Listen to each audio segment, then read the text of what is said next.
கீதாம்மா யாருன்னா ஃப்ராக் போட்டு ஆடுவாங்க 60 வயசு. ஒரு சில பேர் பார்க்குற கீதாமாவோட சைடு வேற. கேன்சர் குழந்தைங்களுக்கு நீங்க ஒரு லைஃபே கொடுத்துருக்கீங்க.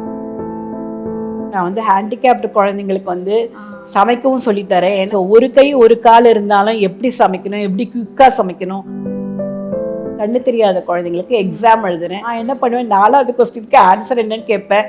அந்த பொண்ணு யோசிப்பா, அப்புறம் நானே answer எழுதிட்டுருது.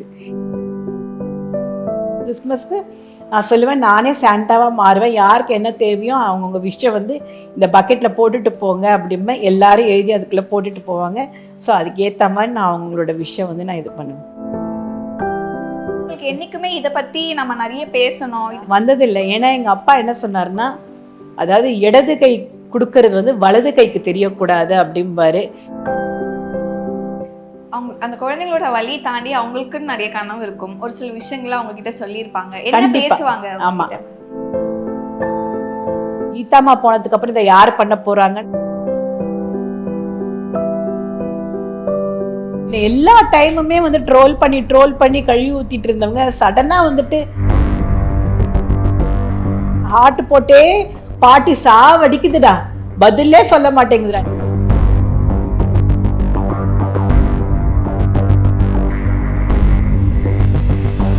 Periyar Maniamma Institute of Science and Technology, Tanjavur. AAA with specialization in electric vehicles and energy engineering. தங்கம் விற்று ஃபாஸ்டா பணம் பெற fast money gold 9655 96557. Every season begins with KBG Trips. Travel without stress. Think holidays. Think KBG Trips. பண்ணுற இந்த விஷயம் நிறைய பேருக்கு தெரியுமா தெரியாதான்னு கூட தெரியல. அத்தனை கேன்சர் குழந்தைங்களுக்கு நீங்கள் ஒரு லைஃபே கொடுத்துருக்கீங்க அப்படின்னு தான் சொல்லணும். அண்ட் இதெல்லாம் எங்கே ஸ்டார்ட் ஆச்சு அப்படின்னா அதுக்கும் ஒரு ஸ்டோரி இருக்காது, எங்களுக்கு தெரியும். கரெக்டிங் அதை நீங்கள் ப்ளீஸ் எங்களுக்கு ஷேர் பண்ணணும். அதாவது எங்கள் அப்பாவுக்கு வந்தது. அப்போது என்னோட அப்பா என்ன சொன்னார்னா, அந்த பெயின் ரொம்ப அன்பேரபிளாக இருக்குது, அதனால் நீ ஏதாவது பண்ணணும் இந்த சொசைட்டிக்கு அப்படின்னு சொல்லி என்கிட்ட ரெக்வஸ்ட் பண்ணார். பட் நான் அப்போ டீச்சராக இருந்ததுனால எனக்கு எந்த ஐடியாவும் வரல, என்ன பண்ணணும் அப்படிங்கிறது எனக்கு சரியாக தெரியல. அப்புறம் கொஞ்சம் கொஞ்சமாக எனக்கு நிறையா பேர் ஹெல்ப் பண்ணி நான் என் ஹஸ்பண்ட் கிட்ட தான் ஃபுல்லாக சொன்னேன், எனக்கு இந்த மாதிரி பண்ணணும், எனக்கு ஹெல்ப் பண்ணணும் எனக்கு அப்படின்னு சொன்னபோது அவர் தான் எனக்கு எல்லா வகையான ஹெல்ப்பும் பண்ணி இன்றைக்கி எல்லா குழந்தைங்களும் சூப்பராக இருக்காங்க, நல்லாவும் இருக்காங்க. கீமோலாம் முடிஞ்சு போச்சு, எல்லாருமே வெல் செட்டில்டு எல்லா குழந்தைங்களும். ஸோ அதுக்கு நான் ரொம்பவே தேங்க்ஃபுல்லாக இருக்கேன் என் ஹஸ்பண்டுக்கு. ஏன்னா அவர் ஒரு நாள் கூட இந்த பணம் எதுக்கு செலவு பண்ணேன், அந்த பணம் எதுக்கு செலவு பண்ணேன்னு கேட்டதே கிடையாது. அப்பாவுக்கு என்ன கேன்சர் இருந்துச்சு? என்னோட ஓன் ஃபாதருக்கு கேன்சர். என்ன கேன்சர் இருந்துச்சு அவருக்கு? டைஜஸ்டிவ் சிஸ்டம்ல இது. அந்த டைம்ஸ் எப்படி மேம் இருக்கு? பிகாஸ் அந்த டைம்ல இந்த மாதிரி ஃபெசிலிட்டி இல்லை, அதனால தான் ஸ்டேஜ் 1 தான் அப்பாவுக்கு. ஆனால் காப்பாற்ற முடியல. தெரிஞ்ச உடனேயே ஒரே வாரத்திலே போயிட்டாரு. பட் இப்போல்லாம் நான் ரீசெண்டாக நான் ஸ்டேஜ் 4 காப்பாற்றி சூப்பராக இருக்காங்க எல்லாரும், பேக் டு நார்மல் ஆயாச்சு. அது அந்த காலத்தில் அவ்வளோ ஃபெசிலிட்டிஸ் இல்லை. அப்பா சொன்ன ஒரு விஷயம் அதை கேரி பண்ணி கண்டிப்பாக அது அழகா இத்தனை பேரோட லைஃபை டிரான்ஸ்ஃபார்ம் பண்ணியிருக்கீங்க அப்படின்னா அது மிகப்பெரிய விஷயம். பிகாஸ் இன்னைக்கு எல்லாரும் அவங்க லைஃபை பார்த்துக்கிறதுக்கே டைம் இல்லை அப்படின்னும் போது மற்றவங்களுக்கு ஒரு ஹெல்ப் பண்ணணுமோ, கண் எதிரே இருந்தாலும் அதுக்கு ஹெல்ப் ஆமாம் நமக்கே இப்படி இருக்குது அப்படின்னு ஈஸியாக சொல்லிட்டு போயிடுவோம்ல. அவங்களுக்குலாம் ஜஸ்ட் நீங்கள் என்ன சொல்லணும்னு நினைக்கிறீங்க? ஆக்சுவலாக இது மட்டும் நான் பண்ணலை. நான் ஹேண்டிகேப்டு குழந்தைங்களுக்கு சமைக்கவும் சொல்லித்தரேன். ஏன்னா அவங்கவுங்களே தான் அவங்கள பார்த்துட்டாகணும். நாளைக்கு ஃப்யூச்சரில் யாருமே இவங்களுக்கு சமைச்சு கொடுக்க மாட்டாங்க. ஸோ ஒரு கை ஒரு கால் இருந்தாலும் எப்படி சமைக்கணும், எப்படி குயிக்காக சமைக்கணும் அப்படிங்கிறத போயிட்டு ஒரு இடத்துல போயிட்டு அவங்களுக்கு ஃப்ரீயாக நான் கிளாஸ் எடுக்கிறேன். இப்போவும் எடுத்துகிட்டு தான் இருக்கேன். அதே மாதிரி கண்ணு தெரியாத குழந்தைங்களுக்கு எக்ஸாம் எழுதுறேன். ஏன்னா அவங்களாம் ரொம்ப இன்டெலிஜென்ட்டாக இருப்பாங்க, ஆனால் அவங்களுக்கு எக்ஸாம் எழுதுறதுக்கு யாரும் இருக்க மாட்டாங்க. நான் என்ன பண்ணுவேன், 4வது கொஸ்டினுக்கு ஆன்சர் என்னன்னு கேட்பேன். அந்த பொண்ணு யோசிப்பா, அப்புறம் நானே ஆன்சர் எழுதிட்டுருது. ஏன்னா ஒரு வாழ்க்கை நான் இப்படி தான் காப்பாற்றி ஆகணும். நாடே ஏகப்பட்ட அநியாயமும் அக்கிரமும் பண்ணுறச்சு, நான் இந்த மாதிரி ஒரு நல்ல செயலுக்காக நான் பண்ணுறது எனக்கு தப்புன்னு தோணலை, அதனால் நான் பண்ணிட்டு இருக்கேன்.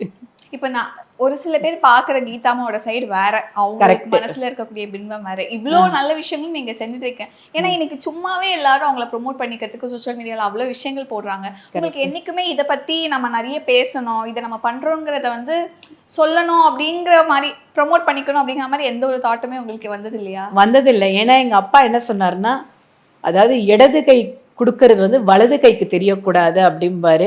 இப்போ கூட கிளம்புறதுக்கு முன்னாடி ஸ்கூல் குழந்தைங்களுக்கு bag, tiffin box, lunch box, அதுக்கப்புறம் நோட் புக்ஸு எல்லாமே வந்து ஒரு 500 குழந்தைங்களுக்கு எல்லாம் வாங்கி கொடுத்துட்டு தான் வந்தேன். அதே மாதிரி ஒரு ஆசிரமம் இருக்காங்க, எப்போவுமே உடனே முதல்ல ஃபோன் வருது எனக்கு தான், கீதாம்மா உங்களோட நைட்டி தான் வேணுமா, எல்லா பாட்டிங்களும் சொல்லிட்டாங்க, கொஞ்சம் நைட்டி அனுப்பிடுங்க அப்படிம்பாங்க. ஸோ நைட்டி கொடுத்துருவேன். அதே மாதிரி ஒரு லெப்ரசி சென்டர் இருக்குது, அங்கே ஃபுட்டு மட்டும்தான் அலௌடு நம்ம கொடுக்கறதுக்கு, பாக்கி எதுவுமே அலௌடு இல்லை. ஸோ நானே சமைச்சு சண்டே கொடுத்துட்றது. ஸோ இந்த மாதிரி நிறையா விஷயங்கள் பண்ணுறேன். நிறைய ஏழை குழந்தைங்களுக்கு ஃப்ரீயாக எஜுகேஷன் எடுக்கிறேன். ஹிந்தி மராட்டியை தவிர எல்லாமே நான் சொல்லித்தரேன் ஃப்ரீயாக.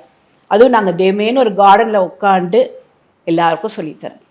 இல்ல முக்கியமான விஷயம், யாரோட எந்த மற்ற ஆர்கனைசேஷனோட ஹெல்ப்பும் இல்லாம நீங்க மட்டும் பண்றீங்க. எதனால மேம்? லைக் அது என்னமோ தெரியல, பண்ணணும்னு தோணித்தேன். அண்ட் எல்லாரும் சொல்லுவாங்க வீடியோ எடுத்து போடுங்க, இது பண்ணுங்க, அது பண்ணுங்க. சில பேர்லாம் போன உடனே ஒரு வீடியோ எடுத்து போடுவாங்க. நான் அதை பார்த்தேன், அவங்க போட்டால உடனே அதுக்கும் சொல்றாங்க இதை வீடியோ எடுத்து போடணுமா, இது அவசியமா அப்படின்னு அவங்க கேட்குறாங்க. அப்போ நான் நினச்சேன், ஓ மேபி நம்ம வந்து ஆடியன்ஸ் சொல்கிறதும் கரெக்டாக, நம்ம எதுக்காக வீடியோ எடுத்து போடணும், நம்ம ஹாப்பினஸ்க்காக நம்ம பண்ணுறோம் இல்லையா, ஸோ நம்மளே வச்சுட்டு போயிடலாம் அப்படின்னு முடிவு பண்ணி தான் நான் சிலதெல்லாம் போடுவேன். இப்போ நான் சுத்தமாக போடுறதே இல்லை. நான் பாட்டுக்கு இப்போ கீதாம்மா யாருன்னா ஃப்ராக்கு போட்டு ஆடுவாங்க 60 வயசில் அப்படிங்கிறது மட்டும்தான் தெரியுமே தவிர நான் உள்ளுக்குள்ளே என்னெல்லாம் பண்ணுறேங்கிறது தெரியாது. அண்ட் என்னோட ஹஸ்பண்ட் என்ன பண்ணுறாருன்னு நான் வந்து உங்களுக்கு ஒரு சின்ன இது கொடுக்குறேன். அவர் வந்துட்டு 45 டயாலிசிஸ் பேஷண்ட்ஸ்க்கு ஃப்ரீயாக வந்துட்டு டயாலிசிஸ்க்கு பண்ணி கொடுப்பாரு எவ்ரி மந்த்து. அதே மாதிரி அவங்களுக்கு பிரேக்ஃபாஸ்ட் மார்னிங் அந்த முடிஞ்ச உடனே, அந்த டயாலிசிஸ் முடிஞ்ச உடனே அவங்களுக்கு பிரேக்ஃபாஸ்ட்டும் அவர் தான் ஏற்பாடு பண்ணி கொடுத்துருக்காரு. அதை தவிர்த்து கேட்ராக்ட் யாருக்கெல்லாம் ஏழைகள் இருக்கோ அவங்களுக்கெல்லாம் ஃப்ரீயாக இவரே வந்து கேட்ராக்ட் 2 கண்ணுக்கும் போட்டு அந்த கண்ணாடி இது பண்ணி கொடுத்து எல்லாம் பண்ணுறாரு. இவர் தெரியாமல் குவைட்டாக சத்தமே இல்லாமல் பண்ணுறாரு.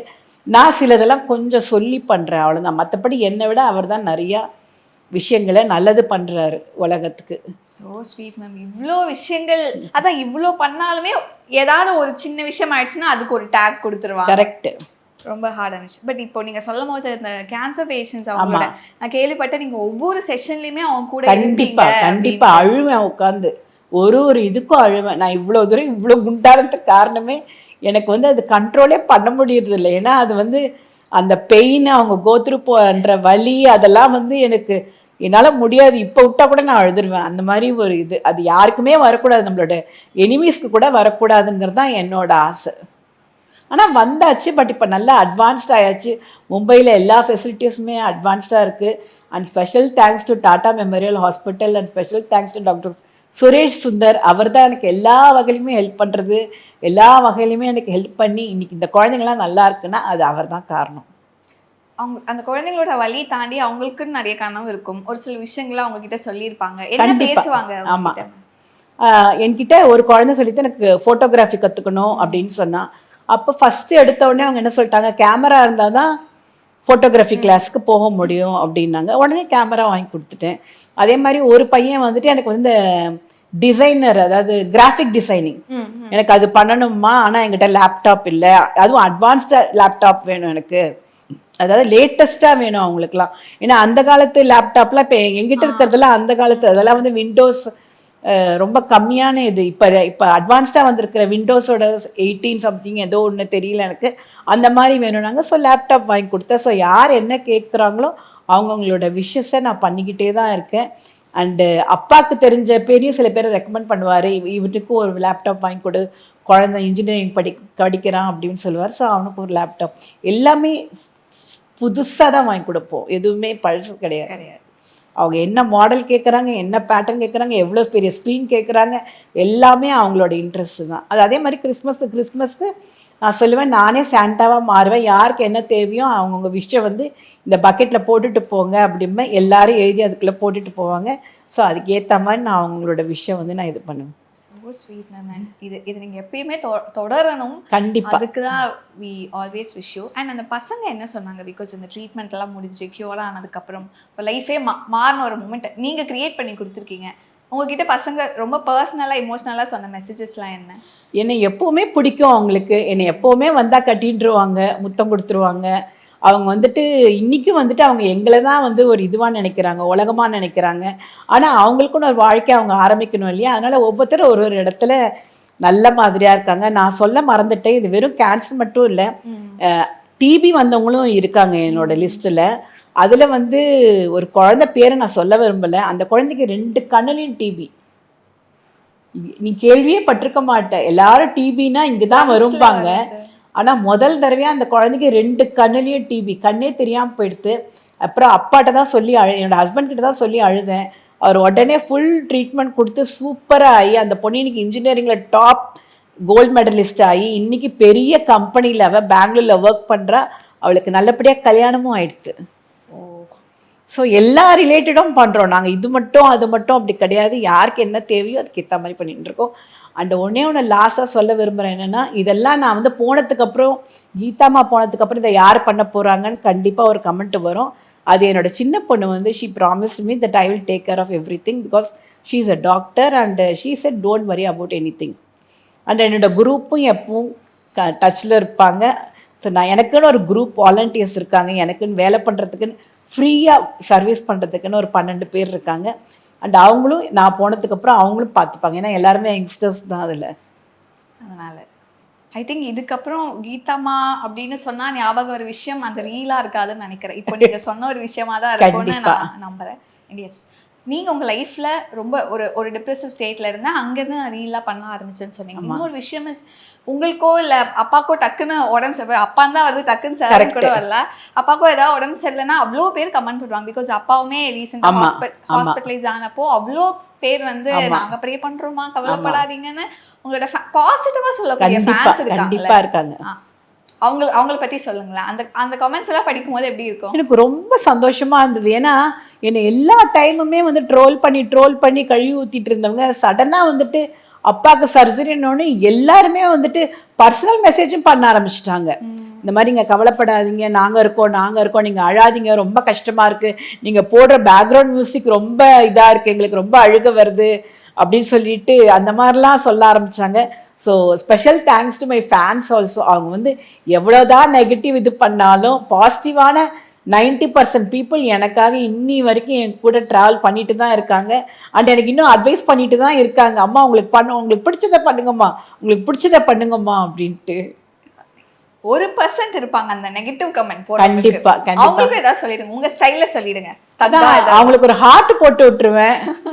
அது மட்டும்தான் நான் பண்றேன். ஹார்ட் போட்டே பாட்டி சாவடிக்குதுடா, பதிலே சொல்ல மாட்டேங்குதுடா, எல்லாத்துக்கும் ஹார்ட் போடுது, வெறுத்து போயிட்டேன் அப்படிம்பாங்க. ஸோ நான் என்ன பண்ண முடியும்? எனக்கு வந்து மௌனமாக தான் நான் என்னால் அதை டீல் பண்ண முடியுமே தவிர வேற ஒன்றும் பண்ண முடியாது. பட் சில பேர்லாம் கொஞ்சம் மோசமாக போடுவாங்க. அதை தூக்கி நான் ஸ்க்ரீன்ஷாட்டாக எடுத்து போடுவேன். ஆமாம், போடுவேன். உடனே வந்து மெசேஜில் வந்துட்டு சாரி கீதாமா ப்ளீஸ் ரிமூவ் பண்ணிடுங்க, என் ஃப்ரெண்ட்ஸ் எல்லாம் ரொம்ப திட்டுறாங்க, போய் கீதா மாவியா நீ இப்படி சொன்னேன் அப்படின்னு சொல்லிட்டு ரொம்ப இது பண்ணாங்க, சாரிம்மா எடுத்துருமா. நான் எதுக்கு எடுக்கணும்? இதெல்லாம் உனக்கு முன்னாடியே தெரிஞ்சிருக்கணும், பண்ணுறதுக்கு முன்னாடியே தெரிஞ்சிருக்கணும். இப்போ எனக்கு நல்லா ரீச்சும் போயாச்சு. எல்லாரும் கமெண்ட்ஸில் வேற அவனையே டேக் பண்ணுறாங்க, டே மாப்பிள்ள நீதானேன்னு சொல்லிட்டு. ஸோ அதுக்கப்புறம் நான் என்ன பண்ண முடியும்? ஒன்றும் பண்ண முடியாது. நான் சொல்லுவேன் இனிமேல் இந்த ஃப்யூச்சரில் பண்ணாத, நான் ஹைடு பண்ணுறேன் அப்படின்னு சொல்லிட்டு ஹைடு பண்ணி வைப்பேன். அதையும் அப்படியே பாசிட்டிவா மாத்தி பர்சனே பாசிட்டிவா மாத்தினீங்க. அதுதான் கீதா. இப்போ பயம் வந்துருது அவங்களுக்கு. நான் என்ன பண்ணாலும் உடனே அடுத்த செகண்ட் அதை ஸ்கிரீன்ஷாட் எடுத்து போடுறதுனால இப்போ கொஞ்சம் யோசிக்கிறாங்க என்ன பண்ணலாம். அம்மாவை வாயால தான் இது டைப் அடிச்சோன்னா உடனே பிடிச்சி போட்டுடுறாங்க. அதனால கொஞ்சம் யோசிச்சு தான் பண்றாங்க. இப்போ ட்ராலா பண்றாங்க.